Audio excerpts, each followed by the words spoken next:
ഇന്ന് നമ്മൾ ഉണ്ടാക്കുന്നത് ഒരു അടിപൊളി പിസ്സയാണ്. സാധാരണ നമ്മൾ മൈദപ്പൊടി വെച്ചിട്ടാണ് പിസ്സ ചെയ്യാറുള്ളത്. ഇത് പക്ഷേ ഗോതമ്പ് പൊടി വെച്ചിട്ടാണ്. ഇപ്പോൾ എല്ലാവരുടെയും വീട്ടിൽ തന്നെ ഇഷ്ടം പോലെ ഗോതമ്പ് പൊടി ഉണ്ടാവും. മാത്രമല്ല ഒരു ഹെൽത്തി ആയിട്ടുള്ള പിസ്സ കൂടിയാണിത്. വീട്ടിലുള്ള ഇൻഗ്രീഡിയൻസ് ഒക്കെ വെച്ചിട്ട് നമുക്ക് ഹെൽത്തി ആയിട്ടൊരു പിസ്സ എങ്ങനെയാണ് ഉണ്ടാക്കുക എന്നാണ് ഇന്ന് നോക്കാൻ പോകുന്നത്. വീഡിയോ ഇഷ്ടമായി കഴിഞ്ഞാൽ ചാനലൊന്ന് സബ്സ്ക്രൈബ് ചെയ്യണം, ലൈക്ക് ചെയ്യണം, കമൻറ്റ് ചെയ്യണം. അപ്പോൾ നമുക്ക് വീഡിയോയിലേക്ക് പോവാം. നമ്മൾ ആദ്യം മാവ് കുഴയ്ക്കാൻ വേണ്ടിയിട്ട് ഒരു 1.5 ടേബിൾ സ്പൂൺ ഈസ്റ്റ് വെള്ളത്തിലിട്ട് വെക്കുന്നുണ്ട്. 1.5 ടേബിൾ സ്പൂൺ ഈസ്റ്റും അതിൻ്റെ കൂടെ 1 ടീസ്പൂൺ പഞ്ചസാരയും കൂടി ഇളം ചൂടുള്ള വെള്ളത്തിൽ ഇട്ട് വെക്കുകയാണ്. ഒരു 1/4 കപ്പ് വെള്ളത്തിലങ്ങ് ഇട്ട് വെച്ചാൽ മതി. ഒരു 10 മിനിറ്റ് നേരെ അതിൽ സോക്ക് ചെയ്ത് നിന്നാൽ തന്നെ ഈസ്റ്റ് നന്നായിട്ട് പൊങ്ങി വരും.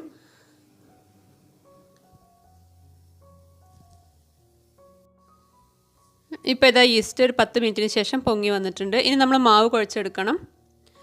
1.5 കപ്പ് ആട്ടപ്പൊടിയാണ് ഞാൻ എടുത്തിട്ടുള്ളത്. നമ്മൾ റേഷൻ കടയിൽ നിന്ന് കിട്ടിയിട്ടുള്ള ശബരിയുടെ ആട്ടയാണ്, ഏതായാലും കുഴപ്പമില്ല. 1.5 കപ്പ് എടുത്തിട്ടുണ്ട്. അതിലേക്ക് പാകത്തിനുള്ള ഉപ്പിട്ട് കൊടുക്കുകയാണ്. നമ്മൾ ചപ്പാത്തിക്ക് കുഴക്കണ പോലെ തന്നെ. പിന്നെ 1.5 ടേബിൾ സ്പൂൺ സൺഫ്ലവർ ഓയിൽ ഒഴിച്ചു കൊടുക്കുന്നുണ്ട്. ഞാൻ ഇതിൽ മൊത്തം സൺഫ്ലവർ ഓയിൽ തന്നെയാണ് ഉപയോഗിക്കുന്നത്. ശേഷം നമ്മൾ ഈസ്റ്റ് മിക്സ് ചെയ്ത് വെച്ചത് ഒഴിച്ചു കൊടുക്കുക. എന്നിട്ട് നന്നായിട്ടൊന്ന് മിക്സ് ചെയ്തെടുക്കുക. ഈസ്റ്റ് എല്ലായിടത്തും ഒന്ന് എത്തണം, അതുപോലെ ഉപ്പ് എല്ലായിടത്തും എത്തണം. അപ്പം അതിന് വേണ്ടിയിട്ട് എല്ലായിടത്തും ഒന്ന് എത്തത്തക്ക രീതിയിൽ മിക്സ് ചെയ്ത് കൊടുക്കുക. വെള്ളത്തിൻ്റെ കുറവുണ്ടെങ്കിൽ മാത്രം പിന്നെ വെള്ളം ഒഴിച്ച് കുഴച്ചാൽ മതി. കൂടുതൽ വെള്ളത്തിലാണ് ഈസ്റ്റ് ഇട്ട് വെച്ചതെങ്കിൽ പിന്നെ അധികം വെള്ളം വേണ്ടി വരില്ല. അപ്പോൾ ഞാൻ സാധാ പച്ചവെള്ളം തന്നെ ഒഴിച്ചാൽ മതി, ചൂടുവെള്ളമൊന്നും വേണ്ട കുഴയ്ക്കാൻ. പാകത്തിന് വെള്ളം ഒഴിച്ച് ചപ്പാത്തിക്ക് കുഴക്കുന്നത് പോലെ ഇതാ കുഴച്ച് റെഡിയായി വന്നിട്ടുണ്ട്.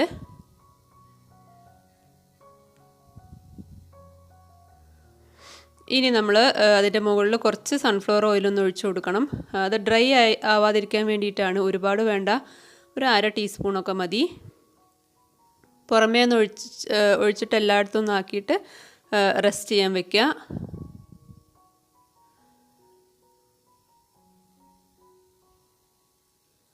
ഒരു 2 മണിക്കൂർ നേരം നമ്മൾ ഇത് റെസ്റ്റ് ചെയ്യാൻ വെക്കണം. നോർമലി 2 മണിക്കൂർ കൊണ്ട് തന്നെ പൊങ്ങി വരേണ്ടതാണ്. ഇനി നമ്മൾ പിസ്സ സോസ് ഉണ്ടാക്കുകയാണ്. അതിലേക്ക് ഞാൻ 4 തക്കാളിയാണ് എടുത്തിട്ടുള്ളത്. തക്കാളിയുടെ താഴെ ഭാഗം ഇതുപോലെ പ്ലസ് ഇട്ടതുപോലെ ഒന്ന് വരിഞ്ഞു കൊടുക്കണം. അതാ ഈ ഷേപ്പിലൊന്ന് വരിഞ്ഞു കൊടുക്കുക. അത് നമുക്ക് തൊലി കളഞ്ഞെടുക്കാൻ ഈസി ആവാൻ വേണ്ടിയിട്ടാണ്.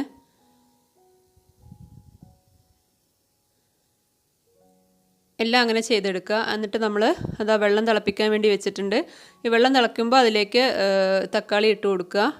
ഒരു 2 മിനിറ്റ് തന്നെ തിളച്ചാൽ മതി. അപ്പോഴേക്കന്നെ തക്കാളി റെഡിയായി വരും.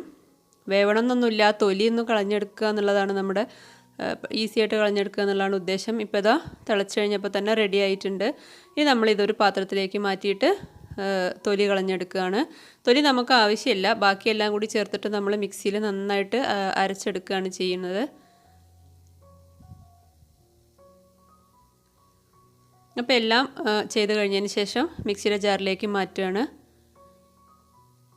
ഇപ്പം അത് നല്ല പേസ്റ്റായിട്ട് അരച്ച് വെച്ചിട്ടുണ്ട്. വെള്ളം ഒട്ടും ചേർക്കരുത്. ഇനി നമ്മൾ സോസ് ഉണ്ടാക്കിയെടുക്കുക. ഒരു ടീസ്പൂൺ സൺഫ്ലവർ ഓയിൽ ഒഴിച്ചു കൊടുത്തു. ഒരു ചെറിയ കഷ്ണം ബട്ടറും ഇട്ട് കൊടുക്കുക. രണ്ടും കുറേശ്ശെ കുറേശ്ശെ മതി. ബട്ടറൊന്ന് ഉരുക്കി വരുമ്പോൾ നമ്മളതിലേക്ക് ഒരു ചെറിയ സവാള കുഞ്ഞായിട്ട് ചോപ്പ് ചെയ്തതാണ് ഇട്ട് കൊടുക്കുന്നത്. തീരെ ചെറുതായിട്ട് ചോപ്പ് ചെയ്യാൻ നോക്കുക. ഇനി അതൊന്ന് വഴറ്റിയെടുക്കണം. ഒരുപാട് ബ്രൗൺ കളറൊന്നും ആവണം എന്നില്ല, ഒന്ന് വഴന്ന് വന്നാൽ മാത്രം മതി.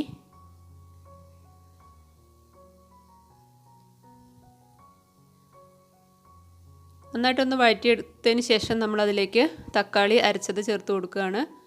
വെള്ളം ഒട്ടും ചേർക്കേണ്ട ആവശ്യമില്ല, കാരണം തക്കാളിയിൽ തന്നെ ഇഷ്ടംപോലെ വെള്ളം ഉണ്ടല്ലോ. അപ്പോൾ അതൊന്ന് നന്നായിട്ട് മിക്സ് ചെയ്ത് ഒന്നങ്ങ് കുറുകി വരണം. പാകത്തിനുള്ള ഉപ്പിട്ട് കൊടുക്കുകയാണ്.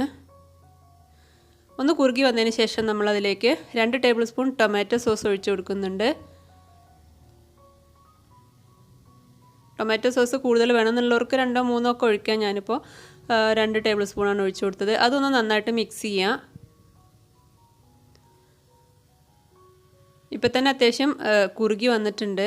ഇനി അതിലേക്ക് 1 ടീസ്പൂൺ ക്രഷ്ഡ് ചില്ലി ഇട്ട് കൊടുക്കുന്നുണ്ട്. ഇടിച്ച മുളക് അല്ലെങ്കിൽ ചതച്ച മുളക് എന്നൊക്കെ പറഞ്ഞിട്ട് നമുക്ക് വാങ്ങിക്കാൻ കിട്ടും. ഇത് ഞാനിപ്പോൾ വീട്ടിലുണ്ടാക്കിയതാണ്, എങ്ങനെയായാലും കുഴപ്പമില്ല. അതൊന്ന് നന്നായിട്ട് മിക്സ് ചെയ്ത് ഒന്ന് കുറുകി വരട്ടെ. ആ സമയത്ത് നമ്മൾ ഒറിഗാനോ ചേർത്ത് കൊടുക്കണം. ഒറിഗാനോ നമുക്ക് സൂപ്പർ മാർക്കറ്റിലൊക്കെ അവൈലബിൾ ആണ്. ഉണ്ടെങ്കിൽ നിർബന്ധമായിട്ടും ചേർക്കുക, ഇല്ലെങ്കിൽ കുഴപ്പമൊന്നുമില്ല. പക്ഷേ അത് ചേർത്ത് കഴിഞ്ഞാൽ ഒരു പ്രത്യേക ഫ്ലേവറാണ്, നല്ലൊരു ടേസ്റ്റും നല്ലൊരു സ്മെല്ലും ഒക്കെ കിട്ടും.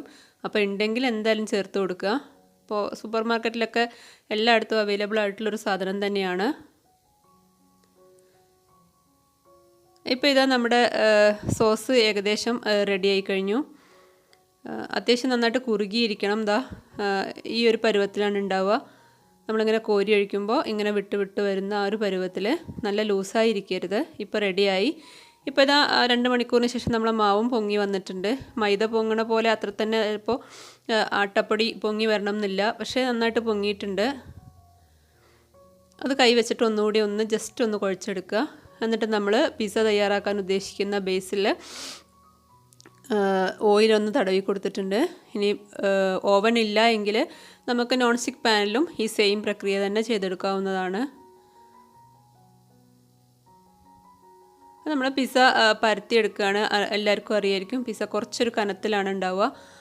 അപ്പോൾ ആ ഷേപ്പിൽ ആ രൂപത്തിലാവത്തക്ക രീതിയിൽ പരത്തിയെടുക്കുക. സൈഡൊക്കെ ഇതുപോലെ ഒന്ന് വൃത്തിയാക്കിയിട്ടെടുക്കുക.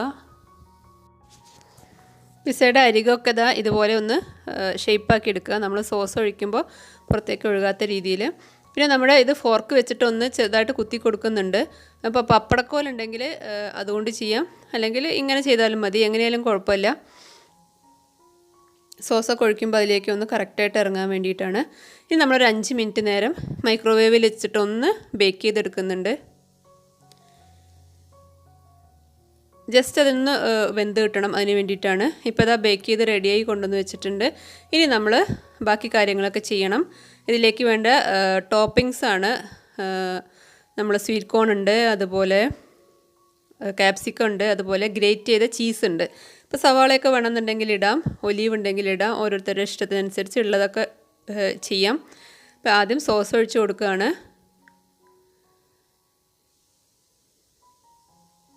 ഈ മുകൾ ഭാഗത്ത് സൈഡിലേക്ക് വല്ലാതെ പോവാത്ത രീതിയിലായിട്ട് സ്പ്രെഡ് ചെയ്ത് കൊടുക്കുക. സോസൊക്കെ കുറച്ചധികം ഉണ്ടെങ്കിൽ ഉണ്ടാക്കി വെക്കാവുന്നതാണ്. ഞാനിപ്പോൾ ഇതിന് വേണ്ടി മാത്രമേ ഉണ്ടാക്കിയിട്ടുള്ളൂ. പിന്നെ നമ്മൾ ചീസ് എല്ലായിടത്തും എത്തത്തക്ക രീതിയിൽ സ്പ്രെഡ് ചെയ്ത് കൊടുക്കുക. ഗ്രേറ്റ് ചെയ്ത് വെച്ചിരിക്കുന്നതാണ് ഓൾറെഡി. ചീസ് കൊടുത്തതിന് ശേഷം പിന്നെ മുകളിലായിട്ട് സ്വീറ്റ് കോൺ ആണ് ഇട്ട് കൊടുക്കുന്നത്. സ്വീറ്റ് കോൺ ഉണ്ടെങ്കിൽ ഇടുക, അതില്ലാത്തവർക്ക് ഒഴിവാക്കാൻ കുഴപ്പമൊന്നുമില്ല, ഓരോരുത്തരുടെ ഇഷ്ടത്തിനനുസരിച്ച് ചെയ്യാം. പിന്നെ ക്യാപ്സിക്കം ആണ് വെച്ച് കൊടുക്കുന്നത്. ഏറ്റവും മുകളിലായിട്ട് നമ്മൾ ക്രഷ്ഡ് ചില്ലി കുറച്ചും കൂടി ഇട്ട് കൊടുക്കുന്നുണ്ട്. നമ്മൾ നേരത്തെ ഇട്ടിരുന്നു സോസിൽ, അപ്പോൾ അത് കുറച്ച് പേരിന് മാത്രം കുറച്ചിട്ട് കൊടുക്കുന്നുണ്ട്. വീണ്ടും നമ്മൾ ഓവനിൽ വെക്കുകയാണ്.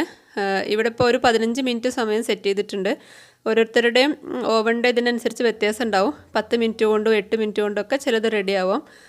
ഇവിടെ ഇപ്പോൾ ഒരു 15 മിനിറ്റ് കൊടുത്തിട്ടുണ്ട്. ചീസൊക്കെ മെൽറ്റായി നമ്മൾ ക്യാപ്സിക്കൊക്കെ ഒന്ന് വെന്ത് റെഡിയായി വരാൻ ഏകദേശം 15 മിനിറ്റ് എടുത്തു. ഇപ്പോൾ ഇതാ റെഡി ആയിട്ടുണ്ട് നമ്മുടെ അടിപൊളി പിസ്സ. പിസ്സയുടെ ഹെൽത്തി ആയിട്ടുള്ളൊരു വെർഷനാണ്. കാരണം ഗോതമ്പ് പൊടി വെച്ചിട്ട് ചെയ്യുമ്പോൾ നമ്മുടെ വീട്ടിലുള്ള ഇൻഗ്രീഡിയൻസൊക്കെ വെച്ചിട്ട്, ഉള്ള വെജിറ്റബിൾസൊക്കെ വെച്ച് ആട്ടപ്പൊടി കൊണ്ട് അടിപൊളി പിസ്സ ഉണ്ടാക്കിയെടുക്കാം. എല്ലാവരുടെയും വീട്ടിൽ തന്നെ ഉള്ള ഇൻഗ്രീഡിയൻസൊക്കെ വെച്ചിട്ട് ട്രൈ ചെയ്ത് നോക്കുക. കുട്ടികൾക്കൊക്കെ നല്ല ഇഷ്ടമാവും. കാരണം പിസ്സ എന്ന് പറയുമ്പോൾ എല്ലാവർക്കും, കുട്ടികൾക്കൊക്കെ പ്രത്യേകിച്ച് ഇഷ്ടമുള്ളൊരു ഐറ്റമാണ്. എല്ലാവരും ട്രൈ ചെയ്ത് നോക്കുക. എന്നിട്ട് ഫീഡ്ബാക്കൊക്കെ കമൻറ്റിലൂടെ അറിയിക്കുക. വീഡിയോ ഇഷ്ടമായി കഴിഞ്ഞാൽ ചാനലൊന്ന് സബ്സ്ക്രൈബ് ചെയ്യുക, ലൈക്ക് ചെയ്യുക, കമൻറ്റ് ചെയ്യുക. വീണ്ടും നല്ല വീഡിയോ ആയിട്ട് ഞാൻ വരും. താങ്ക്